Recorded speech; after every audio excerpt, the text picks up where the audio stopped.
Hello, beautiful people. Happy Wednesday, February 3rd.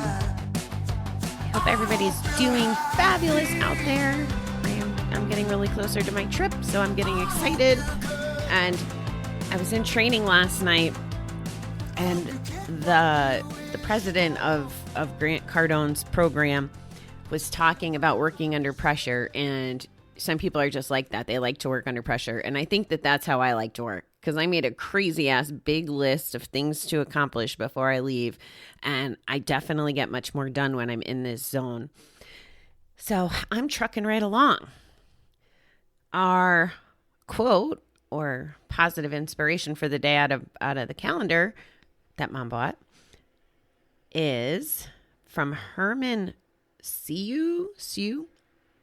It is better to walk alone than with a crowd going in the wrong direction. Take that for what it's worth. I know I like walking whatever way I feel, and if people in the crowd want to come, they can. And if not, that's all right too. I'm good at this independent stuff. Okay, body, mind, spirit. What do we got?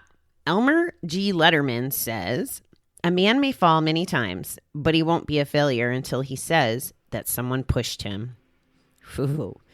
I'm such a failure. I might as well drink, gamble, use. Feelings of failure are powerful excuses to do any number of self-destructive things. The sad part is most of us set our expectations so high that falling short is virtually guaranteed. Or we're so afraid of taking risks, we never get the chance to find out what would happen if we tried something new. A 45-year-old woman decides to go back to college and halfway through finds she can't continue. She's so busy that she's too tired to go to many meetings as she'd like. She drops out of school. Is she a failure? No, she's honest. I can't do it all. She's brave. I tried. She's sober. I need my meetings. And she's smart. The stress is going to kill me if I don't make some changes. All we can do in life is try. Be honest and try. No excuses, no blaming, just try. All those so-called failures are notches of courage on our souls. Ooh, that's good. All those so-called failures are notches of courage on our souls. And each notch brings us new peace and wisdom. Today, let me not consider myself a failure if I don't get everything I go after. Help me feel proud to have tried. Wow, that was a good one. So last night I was interviewing this amazing entrepreneur, and I'm going to have him on this show too, but I'm going to put him on the Recovering Entrepreneur show first because that was the material we covered. And I was telling him about that situation that I told you guys where I was upset about someone, kind of pissing on my plans. And I was like, I'm struggling to let it go. And he's like explaining to me that the naysayers are kind of learning experiments. So it wasn't a failure that I didn't get every person around me to believe in me and my mission.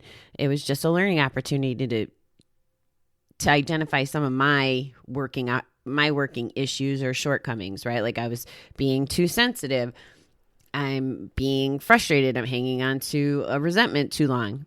The exact opposite of what I preached to you guys, right? So I need to let that go, which I think it is. I think it is gone, but it was just part of our conversation. And then this morning I was scrolling on Facebook, which is now part of my job, by the way. So I have to go on and look at things every day because one of my coaches tells me I have to. At any rate, somebody had posted in one of the gambling rooms something to the effect of, they blew their whole paycheck. Be kind, don't yell at me, or something like that. And my response was, if people yell at you in this group, they don't belong in the group, right? It's a support group, so we should be supportive and never give people or be harmful to those who have gone back out. So for this person, it's not a failure that they went back out. It is a learning thing, and it took courage to put that post out there.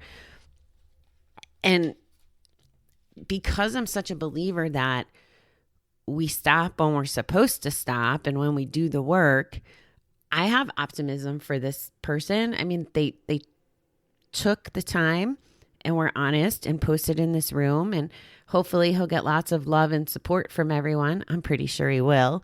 I haven't seen a lot of bad activity in these rooms. It doesn't mean it doesn't happen. I just haven't witnessed it. And I like this honesty in this woman dropping out of school example. She's not a failure because she didn't finish college, because she was protecting her sobriety. And overwhelm can be a huge trigger. If she was under the stress and ended up drinking to cope from the stress, then she loses. And chances are she doesn't end up with a degree or finishing anyway. So to protect her sobriety, I thought was brilliant. And it does take courage to be like, okay, I can't do this right now. And who knows how this story unfolded. Maybe once she got more time and needed less frequent meetings, or maybe her job or life or something changed. Maybe there was an opportunity to do it. Or maybe she landed a job where she doesn't even need the college and saved a whole bunch of money by not going to school. I mean, we'll never know. But it definitely is not a sign of weakness to give up things. I have to make those choices all the freaking time. Like, we're in February, and when I get to March, when we cycle a year of these daily readings, I'm going to go back to just one show a week.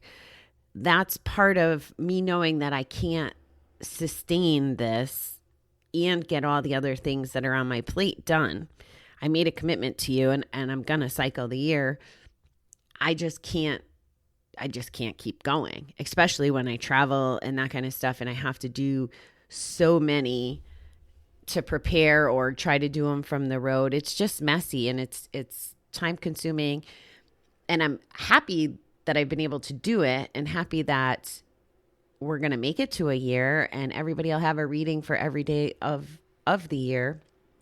And there may be another time where I could jump back on and go back to doing more shows. But I have to be kind to myself and know that I won't be able to move the needle on all my other focuses and goals if I continue doing this. And this isn't the only thing that I'm giving up. Like, I don't watch TV as a general rule. I watched that stupid Sons of Anarchy, and I have a couple more episodes to go. But I was laying in bed last night, and I was like, oh, I haven't turned the TV on in like 2 or 3 days. It's just not a focus for me because there's not a lot of time for it. I use it as a tool sometimes to go to sleep. So we have to cut out what we have to cut out. So it's not definitely an indicator of failing. I can't stress that enough. Taking care of yourself. This lady in this example was doing what she needed to do. The other part of this, all we can do in life is try. Be honest and try. No excuses, no blaming, just try. Have you blamed somebody ever for how your life is turning out? I think a lot of people do. I've definitely passed blame before. I think of my examples tend to be more in the realm of work. I would blame, the bosses or whatever for not going along with my thinking. And again, we know that was about me and my ego and whatever.